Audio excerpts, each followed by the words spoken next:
You're going to open up Google Sheets, and you're going to create a data sheet for your data. So for this, you can just scroll to the bottom. You can create a data sheet here that just says my data. And then you're going to enter in your average root radical length for your seeds. Notice how I have 20 seeds here. It's because I'm entering in the data for everyone in the class with that concentration.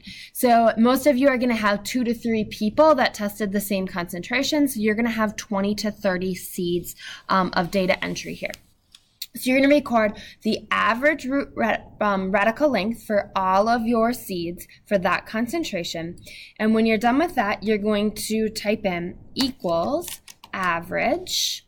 And then it already predicted it here, but if it doesn't, then you would just write average, parentheses, and then select your data set. So A1 to A20, enter.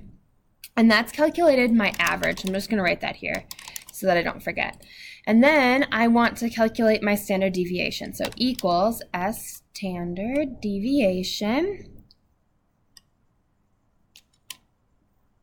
Standard deviation, there it is. And now I need to select my data set. So A1 down to A20, close my parentheses, hit enter, and that's calculated my standard deviation. And now I'm ready to go enter these 2 numbers on the board. Remember, you also have your percent mortality. You could put that here, but you're not actually calculating anything for that in Sheets. Instead, you're just looking at your results and calculating that percent mortality. So I might just enter percent mortality here. I spelled that wrong.